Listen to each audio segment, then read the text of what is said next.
गिरगावमध्ये मेट्रोचं काम सुरू असताना त्याच्या बाजूला बस जी आहे ते खड्ड्यामध्ये खचलेली आपल्याला पाहायला मिळते। आपण पाहू शकतो केवढा मोठा हा खड्डा जो आहे तो पडलेला आहे आणि चालती बस जी आहे या खड्ड्यात गेलेली पाहायला मिळते। त्यामुळे कुठेतरी या कामाचा दर्जा जो आहे त्यावरती प्रश्नचिन्ह उपस्थित झालेला आहे। हा रस्ता बाहेरचा जो आहे तो मेट्रोने तात्पुरता जो आहे तो तयार करून दिलेला होता आणि त्याच रस्त्याला एवढा मोठा भला खड्डा जो आहे तो पडलेला आपल्याला पाहायला मिळतोय। संपूर्ण बसचा टायर जो आहे तो आतमध्ये गेला आपल्याला पाहायला मिळतोय। प्रवाशांना खाली सुखरूप जे आहे ते उतरण्यात आलेलं आहे आणि दुसऱ्या बसने त्यांना पुढे सोडण्यात आले। परंतु किती गंभीर अशी ही घटना मुंबई शहरातली आपल्याला पाहायला मिळते। ज्या पद्धतीनं माजी नगरसेवक आपल्या सोबत आहेत, दादा काय सांगाल? मेट्रोचं काम चालू आहे त्यामुळे हे सगळं घडलंय काय नेमकं? बरोबर, मेट्रो आणि मोंटे कार्लो म्हणून आहे, त्यांची जी अवजड वाहनं वारंवार इकडे उभे राहतात, मोठमोठे लोखंडी रॉड्स वगैरे घेऊन तिकडे रस्त्याला अडचण करत असतात। त्याच्या कंप्लेंट बऱ्याच वेळा केलेल्या आहेत। त्यांना आतमध्ये कुठे जागा करा। हा रस्ता आता दुसऱ्यांदा का तिसऱ्यांदा खचलेला आहे। याच्या आधी पण छोटे मोठे खड्डे पडलेले, त्यांना सांगून रिक्वेस्ट करून इकडे मोठे वाहनं अवजड वाहनं उभी करू नका, तरी पण ते हा प्रकल्प सरकारचा असल्यामुळे ते स्थानिक लोकांना दाद देत नाहीत आणि काही असेल तरी त्यांच्यावर पोलिसांना त्यांना कंप्लेंट केली तरी त्याचा काही उपयोग होत नाही। बसमध्ये काय किती लोक प्रवासी होते? प्रवासी सगळे सुखरूप उतरले। ते बस ड्रायव्हर आहे तो 121चे आहेत, त्यांनी व्यवस्थित सगळ्यांना व्यवस्थित इकडनं बाहेर काढलेलं आहे आणि कोणालाही इजा झालेली नाही देवाच्या कृपेने।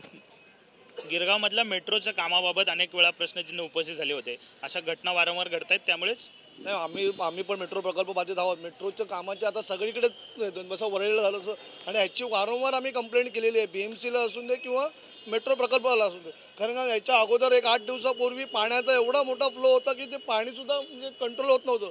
त्या 10 वेळा आम्ही त्याला कंप्लेंट करून सुद्धा ते लोक दुर्लक्ष करत होते। पण मेट्रो प्रशासनाचं खरोखरच दुर्लक्ष आहे। मेट्रो प्रशासन फेल आहे थोडक्यात।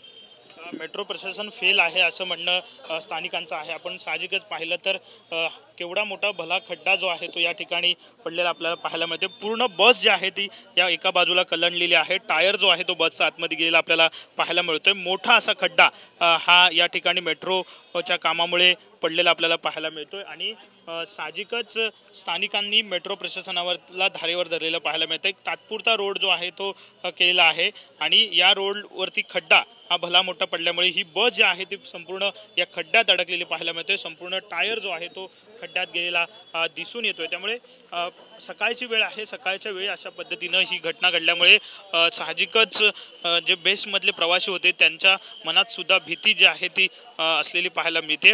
ही संपूर्ण बस जी आहे 121 नंबरची बस जी आहे ती संपूर्ण खचलेली आपल्याला पाहायला मिळते। हा संपूर्ण परिसर जो आहे तो आपण पाहू शकतो। आता ही बस जी आहे ते काढण्यासाठी क्रेन जी आहे ती मागवण्यात आलेली आपल्याला दिसून येते। त्यामुळे साहजिकच प्रश्न जे आहे ते मेट्रो प्रशासनावरती आता स्थानिक जे आहे ते उपस्थित करताना आपल्याला पाहायला मिळत आहेत। कॅमेरामॅन रोहन पवारचा विनायक डावरुंग, TVN मराठी, मुंबई।